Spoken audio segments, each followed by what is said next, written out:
जो पहला चैप्टर है 11th का सम बेसिक कॉन्सेप्ट, इसमें हम मोल कॉन्सेप्ट के इम्पोर्टेंट न्यूमेरिकल देखेंगे।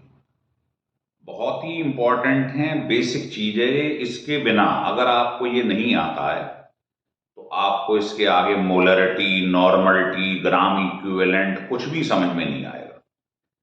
और आगे जो और चैप्टर हैं जैसे electrochemistry, theory of dilute solution है 12th के चैप्टर, वो भी समझ में नहीं आएंगे।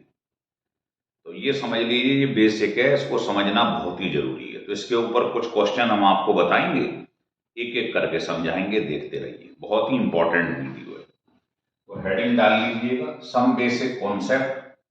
टॉपिक का नाम है मोल कॉन्सेप्ट। तो इंपॉर्टेंट क्वेश्चन हम कराएंगे, लेकिन उससे पहले आपको फार्मूले तो मालूम ही है, फिर भी बता रहे हैं। मोल्स कैसे निकाला जाता है? Weight in gram upon molecular weight, number 1 formula. और मोल कॉन्सेप्ट क्या है कि एक मोल में आपको मालूम है कितने पार्टिकल होते हैं, Avogadro,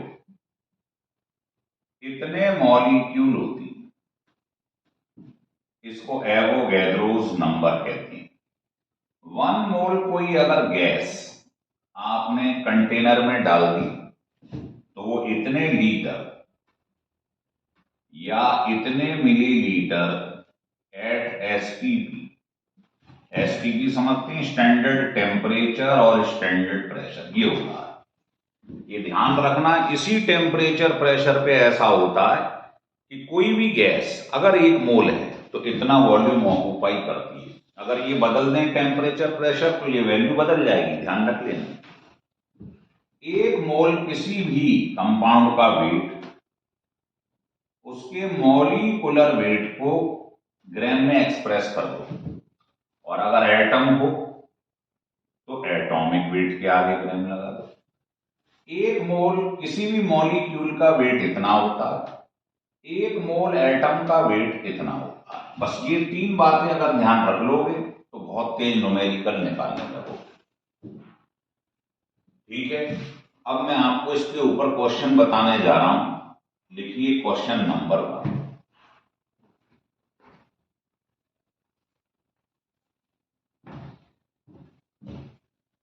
Calculate the number of molecules present in, अब इसके 2-3 पार्ट हैं। देखिए, पहला है 1 kg ऑफ ऑक्सीजन, और दूसरा है 1 decimetre cube of hydrogen at ST. तो ये आपको क्वेश्चन सॉल्व करना है कि अगर 1 किलोग्राम ऑक्सीजन है तो उसमें कितने मॉलिक्यूल है ना। तो इसका सॉल्यूशन यही कि आप कुछ ना करें, पहले आपको मॉलिक्यूल निकालने हैं तो आप मोल निकाल लें। तो नंबर ऑफ मोल्स कैसे निकालेंगे? n मोल्स हैं, wait in gram upon molecular wait. अब वेट केजी में दिया है, इंटू 1000 कर दो, ग्राम में हो गए। मॉलिक्यूलर वेट ऑक्सीजन का पेपर में गिवन होगा, तो ये मोल निकाला है। 1 मोल में इतने मॉलिक्यूल, तो बताओ ये मोल निकालनी है, इसमें कितने मॉलिक्यूल, इसका मल्टीप्लाई कर। तो अगर आप मोल्स में एवोगैड्रो का मल्टीप्लाई कर दो तो टोटल मॉलिक्यूल आ जाएंगे। आंसर आ गया। ये जो मोल आई इसमें एवोगैड्रो नंबर का मल्टीप्लाई कर दो, ये आंसर आ गया, इतने मॉलिक्यूल होंगे। पहला पार्ट खत्म। सेकंड पार्ट में कह रहा है कि 1 decimetre cube, decimetre cube equal to होता है लीटर, लीटर को ही डेसीमीटर क्यूब कहते हैं। तो वो कह रहा है बताओ ये अगर एसटीपी पे है तो इसमें कितने मॉलिक्यूल। तो आप क्या करा करो, देखो ये दिया हुआ, इधर देखते रहो, ये दिया है वॉल्यूम, पूछ रहा है मॉलिक्यूल, तो इन दोनों को पहले इक्वेट कर दो।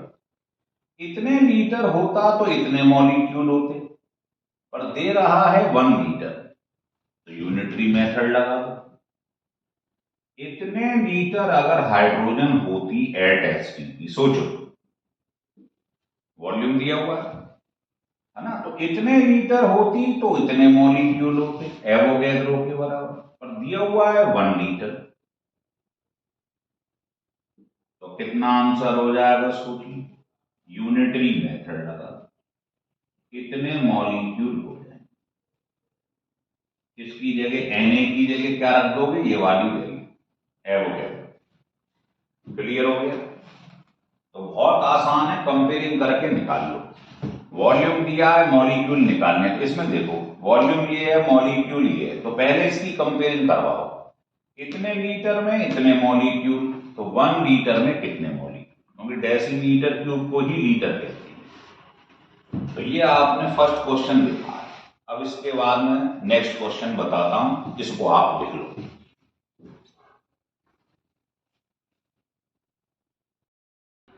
देखिए अब इसके न्यूमेरिकल आपको दिखाते हैं। सेकंड, फर्स्ट देख चुके हैं आप। कह रहा है नंबर ऑफ मॉलिक्यूल निकालो स्फेरिकल ड्रॉप के अंदर जिसका रेडियस इतना गिवन है और डेंसिटी इतनी है। तो वही तरीका है मॉलिक्यूल निकालने, तो नंबर ऑफ मॉलिक्यूल निकालने का तरीका अभी आपको बताया गया था कि पहले मोल्स निकाली इनटू एवोगैड्रो कर दो, बस। अब मोल कैसे निकालते हैं, तो आप जानते हो wait in gram upon molecular wait, और एवोगैड्रो एज इट इज रख दिया। अब देखो हमें इसमें मास नहीं दिया हुआ है, लेकिन हमें रेडियस दे दी है, डेंसिटी दे दी है। तो आप जानते हो मास होता है वॉल्यूम इनटू डेंसिटी। स्फीयर का वॉल्यूम कितना होता है, तो वॉल्यूम इनटू डेंसिटी मैंने मास की जगह रख दिया। स्टेप बाय स्टेप चलना। अब देखिए एक चीज, इसमें जो है मास रखना है सीजीएस ग्राम में, और रेडियस दी है मिलीमीटर में, तो मिलीमीटर को आप सेंटीमीटर में चेंज कर लो 1/10।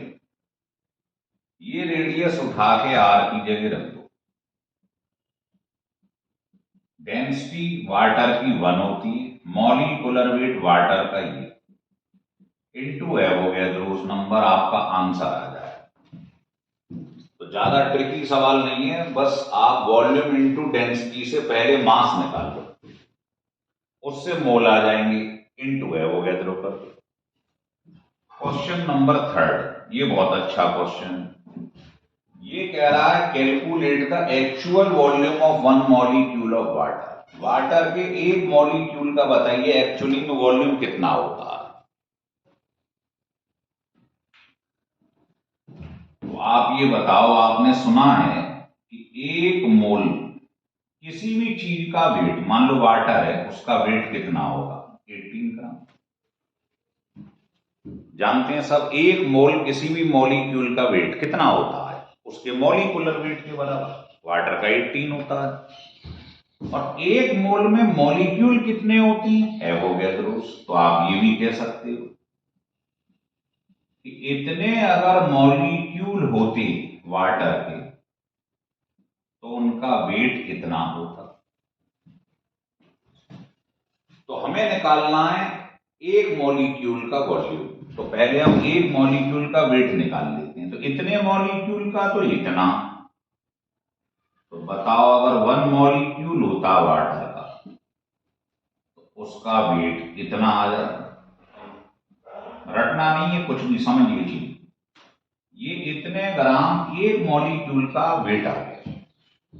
अब निकालना क्या है हमको, वॉल्यूम। आप बताएं मास क्या होता है, वॉल्यूम इनटू डेंसिटी। तो मास तो एक मॉलिक्यूल का निकाल लिया हमने, वॉल्यूम निकालना है, और वाटर की डेंसिटी मालूम होनी चाहिए। नहीं दे तो याद रखिए, इसमें तो दे दिए, नहीं दी हो तो याद रख लो हमेशा वाटर की डेंसिटी 1 ग्राम पर ml। बस इसको सॉल्व कर लो तो आपके पास ये आ जाएगा, ये लगभग 3 आ जाएगा, ये से ऊपर ले जाए। अप्रोक्सीमेशन में बता रहा हूं, इतने ml आ जाए, लिख लो।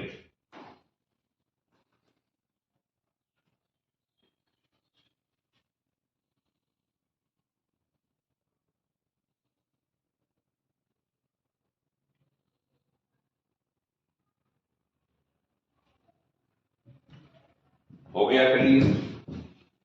अब आपसे वो कह रहा है सेकंड पार्ट में कि बताइए रेडियस क्या होगी वाटर मॉलिक्यूल की अगर वो स्फेरिकल है। तो मेंसुरेशन सबने पढ़ी, एक मॉलिक्यूल का वॉल्यूम आ गया है।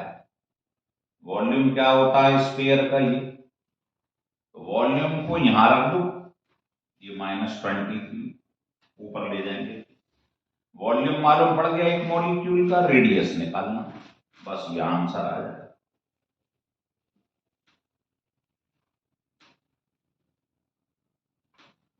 इसका क्यूब रूट ले लो, रेडियस आ जाएगी सेंटीमीटर। फिर समझ लो, एक मोल किसी भी चीज का वेट उसके मॉलिक्यूलर वेट के बराबर होता है, मोल कॉन्सेप्ट में पढ़ाया है हमने। उसके बाद क्या करेंगे, एक मोल में मॉलिक्यूल कितने होते हैं एवोगैड्रो, इसका मतलब इतने मॉलिक्यूल का वेट इतना है, तो एक मॉलिक्यूल का मास निकाल लो। और फिर मास होता है वॉल्यूम इनटू डेंसिटी, वाटर की डेंसिटी होती है 1, मॉलिक्यूल का एक का मास निकाल लिया है, यहां से वॉल्यूम आ जाएगा। फर्स्ट पार्ट फिनिश हो गया। फिर कह रहा रेडियस बताओ एक मॉलिक्यूल का। तो जब एक मॉलिक्यूल का वॉल्यूम आ गया है स्फेरिकल का, तो स्फीयर का वॉल्यूम ये होता है, दोनों को इक्वेट कर दो, वॉल्यूम की जगह ये रख दो, आर निकाल लो।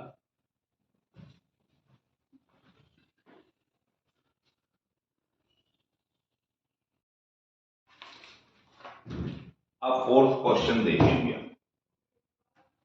फोर्थ क्वेश्चन में कह रहा है ऑक्सीजन और नाइट्रोजन जो है उसका रेशो दिया हुआ है मास का 1:4। मतलब ये ऑक्सीजन है, ये नाइट्रोजन है, इनका मास का रेशो ये गिवन है। तो मान लिया कि इसका वेट W है, तो इसका 4 टाइम्स हो गया। यही तो होता रेशो का मतलब। कह रहा है इनके मॉलिक्यूल का रेशो निकालो। तो ध्यान रख लो, जो रेशो ऑफ मोल होता है वही मॉलिक्यूल होता है। तो बताओ इनके मोल्स निकाल लो अलग अलग कितने होंगे। Weight upon molecular weight, weight upon molecular wait, इनका मॉलिक्यूलर वेट पेपर में गिवन होगा। तो मास का रेशो दिया था, इससे मैंने क्या निकाला, मोल का रेशो। और जो रेशो ऑफ मोल होता है,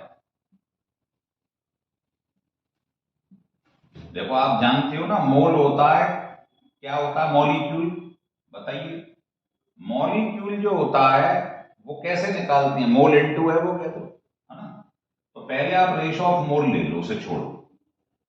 ये ऑक्सीजन है, ये नाइट्रोजन है, ये कैंसिल हो गया, ये आपके पास रेशो ऑफ मोल आ गया। और जो रेशो ऑफ मोल होता है वही रेशो ऑफ मॉलिक्यूल होता है, यही आंसर। क्योंकि देखो मोल का जो रेशो होगा, तो मोल से मॉलिक्यूल में इनटू एवोगैड्रो ही तो करते हो, वो कट जाएगा ऊपर नीचे। तो ध्यान रखो जो मोल का रेशो आता है वही मॉलिक्यूल का रेशो होता है। अब देखेंगे फिफ्थ क्वेश्चन।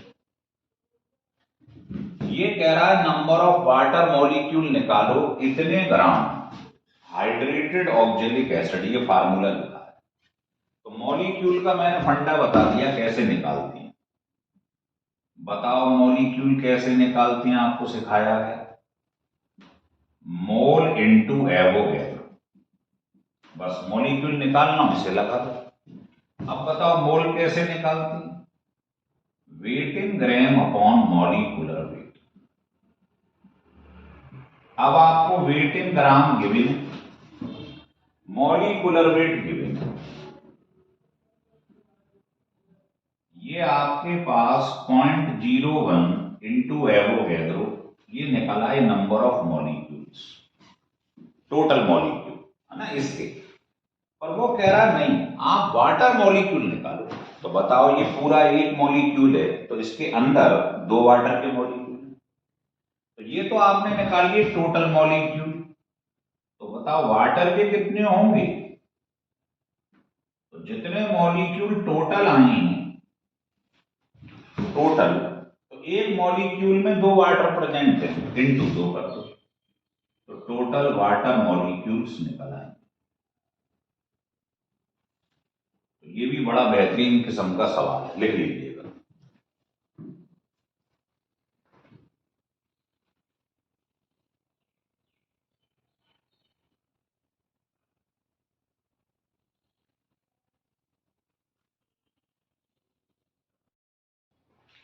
अब देखेंगे हम ये बचे हुए क्वेश्चन। 6 क्वेश्चन में ये कह रहा है कि calculate the number of carbon, hydrogen and oxygen atom present in कितने मिलीग्राम ऑफ शुगर। कभी भी आपको एटम निकालने हो, मॉलिक्यूल निकालने हो, तो बस स्टेप ध्यान रख लो। सबसे पहले मॉलिक्यूल निकाला करो, ये होता है पहला स्टेप। और मॉलिक्यूल्स होता है, मैं आपको बता चुका हूं कई बार, मोल्स इनटू एवोगैड्रो। अब मोल क्या होता है? Weight in gram upon molecular wait. देखो वेट मुझे गिवन है, लेकिन ध्यान रखना ग्राम में लेना, ये मिलीग्राम। तो मिलीग्राम को ग्राम में चेंज कर दो, और मॉलिक्यूलर वेट ब्रैकेट में दिया हुआ है, ये दिया हुआ शुगर का। तो ये मेरे पास शुगर के मॉलिक्यूल निकल आए टोटल, पर निकाल रहे हैं इनके अंदर एटम। तो बताओ ये पूरा एक मॉलिक्यूल है शुगर का, तो इसके अंदर कार्बन के कितने एटम है? 12। तो टोटल मॉलिक्यूल निकालकर इनटू करते जाओ, सारे एटम आ जाए। जैसे आपको निकालनी है नंबर ऑफ कार्बन एटम, तो टोटल मॉलिक्यूल ये निकालिए। एक मॉलिक्यूल में 12 कार्बन के एटम है, तो टोटल एटम कितने होंगे कार्बन के? इनटू 12 करो। तो ये जो आपने सॉल्व किया है, इसे 100 बार कर दिया, तो ये हो जाएगा ये मॉलिक्यूल है, इनटू कर दो ये कार्बन के आगे। और अगर ये जो मॉलिक्यूल निकाले हैं टोटल, इनटू 22 कर दो, तो ये हाइड्रोजन के एटम आ जाए। ऑक्सीजन के एटम निकालने हो तो एक मॉलिक्यूल में ये 11 है, तो जो टोटल मॉलिक्यूल निकाले हैं इनटू 11 कर दो, तो ऑक्सीजन के आ जाए। तो स्टेप समझो, सबसे पहले मॉलिक्यूल निकाला करो, मोल इनटू एवोगैड्रो। मोल होता है weight in gram upon molecular weight. Weight आपको mg में दिया था, उसको 1000 से डिवाइड करा, ग्राम में रखना है, ध्यान रखना हमेशा। Molecular weight given, into Avogadro कर दो, तो मॉलिक्यूल निकल आए टोटल। अब देखा करो एक मॉलिक्यूल में कार्बन के कितने एटम है? 12, इनटू 12 कर दो, तो टोटल कार्बन के एटम आ जाएंगे। हाइड्रोजन के निकालने तो इनटू 22 कर दो, ऑक्सीजन के ले लो। समझ में आ गया क्वेश्चन? तो ये क्वेश्चन 6 था। अब आप देखो क्वेश्चन 7। ये कह रहा है how many number of chloride ion present in 2 milligram of barium chloride. तो आयन निकालने हो, एटम निकालने हो, सबका फंडा एक ही है। पहले ये निकालो, फर्स्ट स्टेप। तो बताइए नंबर ऑफ मॉलिक्यूल। अब मैं फार्मूला नहीं लिखूंगा, यही लिखा है। इससे पहले मोल निकालो। मुझको दिया हुआ है 2 मिलीग्राम वेट, तो बताओ यहां रखो ग्राम में। मॉलिक्यूलर वेट गिवन है ब्रैकेट में, ये रख। तो wait in gram upon molecular wait, मोल निकाला है, इनटू एवोगैड्रो। तो सबसे पहले आप टोटल मॉलिक्यूल निकाला करो कितनी। अब बताओ अगर मैं इसे ब्रेक कर दूं, तो एक बेरियम क्लोराइड में क्लोराइड आयन कितने हैं? 2। देखो, तो बस ये देख लिया करो, जो भी चीज पूछ रहा है वो एक मॉलिक्यूल में कितनी। तो एक मॉलिक्यूल इसका था, एक मॉलिक्यूल, तो उसमें 2 क्लोराइड आयन थे, और मॉलिक्यूल इतने सारे निकालेंगे, तो इनटू 2 कर दूं तो टोटल क्लोराइड आयन आ जाए। बस खत्म किया। तो नंबर ऑफ क्लोराइड आयन जो हैं वो क्या होंगे? जो भी टोटल मॉलिक्यूल आपने निकाली इनटू 2 कर दो, है ना, क्योंकि एक मॉलिक्यूल में आप देख रहे हो 2 क्लोराइड आयन है, तो मॉलिक्यूल जितने हैं इनटू 2 कर दो, क्लोराइड आयन आ जाए। हो गया क्लियर? लिख लो।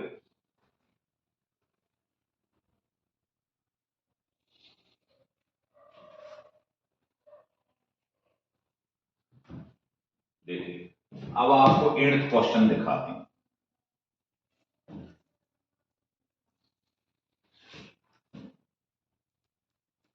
8th क्वेश्चन में कह रहा है इलेक्ट्रॉन प्रोटॉन न्यूट्रॉन निकालो। थोड़ा वैरायटी अलग है लेकिन फंडा वही है। आप मुझे बताओ, ये सबने पढ़ा है 9th-10th में, ये फार्मूला लिखा है, सिंबल लिखा है। बताओ ये जो एटॉमिक नंबर होता है यही इलेक्ट्रॉन होते हैं, यही प्रोटॉन होते हैं। और अगर एटॉमिक मास में से एटॉमिक नंबर माइनस कर दें तो न्यूट्रॉन्स आ जाते हैं। तो पहले मैंने एक एटम में निकाल लिया कितने इलेक्ट्रॉन हैं, कितने प्रोटॉन हैं और कितने न्यूट्रॉन, एक एटम में। अब मैं इतने मिलीग्राम में एटम निकालूंगा कितने, फंडा वही। अगर एटम की बात कर रहा है तो ये लगा दो, मोल इनटू है वो कहते। भाई ये मुझे एटम दिया है तो मॉलिक्यूल नहीं लिखूंगा, यहां एटम लिखूंगा। और अगर मॉलिक्यूल दिया रहता तो मॉलिक्यूल निकालता। बताओ मोल कैसे निकालोगे? वेट इन ग्राम, मिलीग्राम में दिया है 1000 से डिवाइड कर दो।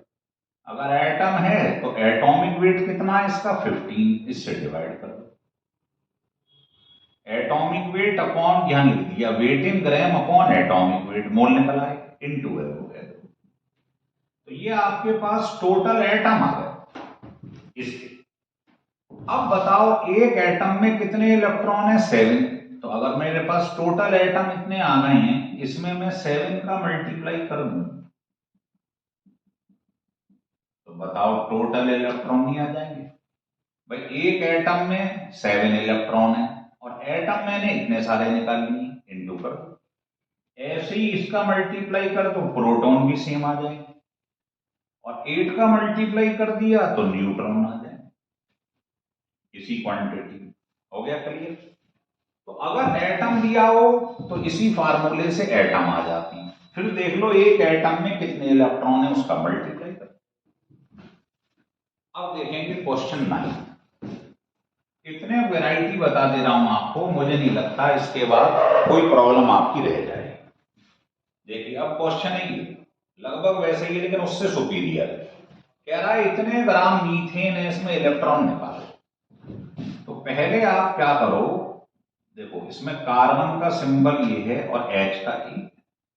तो इसमें निकालो एक मॉलिक्यूल में कितने इलेक्ट्रॉन।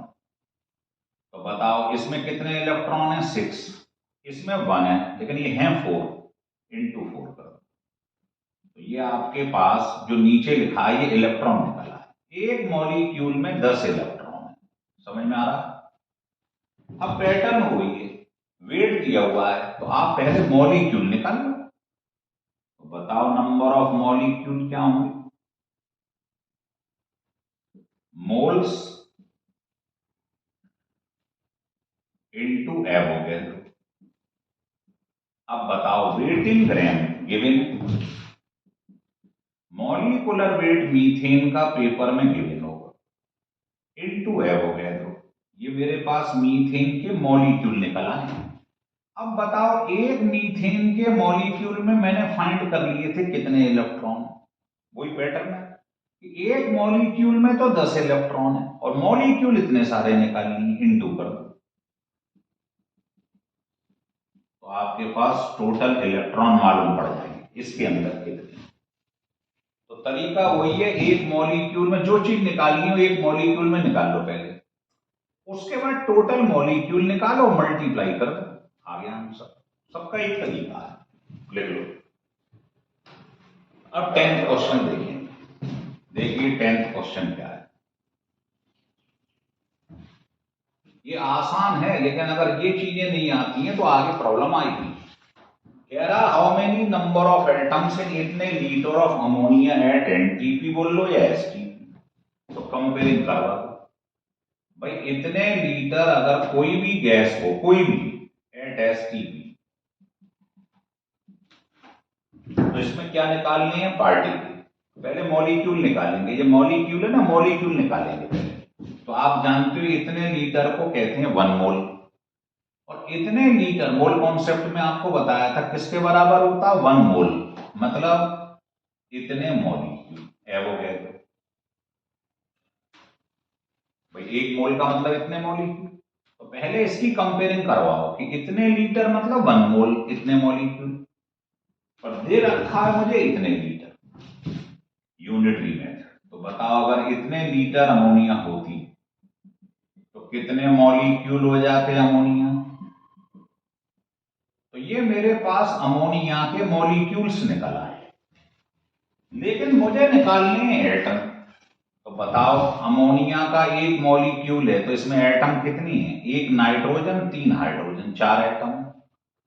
तो अमोनिया के मॉलिक्यूल जो निकल कर आए हैं ये टोटल मॉलिक्यूल है, मुझे निकालने हैं एटम। तो 1 मॉलिक्यूल में एटम देखो कितने हैं 4, इसका मल्टीप्लाई कर दो तो टोटल एटम आते हैं। समझ में आ रहा है। पहले मॉलिक्यूल निकाला करो, फिर देखा करो जो भी चीज पूछ रहा है वो 1 मॉलिक्यूल में कितनी है। मान लो इसमें H एटम पूछता आपसे, मान लो, तो 1 अमोनिया के मॉलिक्यूल में 3 हाइड्रोजन के एटम, और अमोनिया के मॉलिक्यूल इतने आ गए हैं। तो जो टोटल मॉलिक्यूल हैं अमोनिया के उसमें इंटू 3 कर दो, हाइड्रोजन के एटम आ जाएंगे। समझ में आ गया आपको। ऐसे कई क्वेश्चन कर चुके हैं। 11th क्वेश्चन कह रहा है सिल्वर का 1 एटम है तो उसका मास बताओ, कंपेयरिंग करता। भाई आप जानते हो 1 मोल कोई भी चीज हो, कोई भी चीज, मान लो सिल्वर, उसका मास कितना होगा बताइए, एटॉमिक वेट के बराबर ना, मोल कॉन्सेप्ट में बताया है। और एटॉमिक वेट कितना होता है सिल्वर का, गिवन। 1 मोल किसी भी एटम का वेट उसके एटॉमिक वेट के बराबर होता है, और अगर 1 मोल मॉलिक्यूल होता तो मॉलिक्यूलर वेट हो जाता। 1 मोल सिल्वर का वेट इतना है, तो 1 मोल को क्या मैं एवोगैड्रो लिख लूं, तो आप कह सकते हैं इतने एटम का वेट इतना, एक ही बात है। भाई 1 मोल में इतने एटम होंगे नहीं होंगे सिल्वर के, तो आप ये कह सकते हो इतने एटम का वेट इतना, तो बताना 1 एटम का क्या होगा। लगा दो यूनिटरी मेथड, ये आंसर आ गया। इतने ग्राम 1 एटम का वेट आ गया। ये 11 सवाल सॉल्व हो गए। मतलब इसी सवाल पे मैं आपको वैसे ही एक क्वेश्चन और बता देता हूं कि अगर कोई आपसे कहे कि आपके पास 1 मॉलिक्यूल है किसका, वाटर का, इसका वेट बताओ कितना हो, तो कुछ नहीं करना है आपको। ये ध्यान रख लो यही वाला कॉन्सेप्ट कि अगर 1 मोल होता वाटर का, ये मॉलिक्यूल है, तो इसका वेट कितना होता है, मॉलिक्यूलर वेट के बराबर। 1 मोल में मॉलिक्यूल कितने होते हैं, एवोगैड्रो। तो आप ये भी कह सकते हो इतने मॉलिक्यूल अगर वाटर के होते तो उनका वेट इतना होता। पर निकालना 1 मॉलिक्यूल का है तो यूनिटरी मेथड लगा दो। 1 मॉलिक्यूल वाटर का हो तो कितना हो जाएगा, ये अपॉन एवोगैड्रो। तो कॉन्सेप्ट वही रहेगा, बस इतने ग्राम आंसर आ गया 1 मॉलिक्यूल का। तो पहले ये कंपेयरिंग करवाया करो कि 1 मोल का वेट जो है वो होता है मॉलिक्यूलर वेट के बराबर, और अगर एटम की बात कर रहा है तो 1 मोल एटम का वेट होगा एटॉमिक वेट के बराबर। पहले यहां से सवाल स्टार्ट किया करो।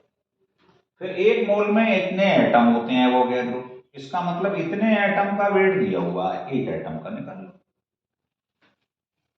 ठीक है। अगर ये क्वेश्चन आपको अच्छे लगे, दिल से लगा हो हाँ भाई मोल कॉन्सेप्ट एकदम क्लियर हो गया है, तो आप इसको सब्सक्राइब और लाइक जरूर करिएगा, जिससे आगे मोटिवेशन होता है, आपके लिए और वीडियो तैयार की जाएंगी।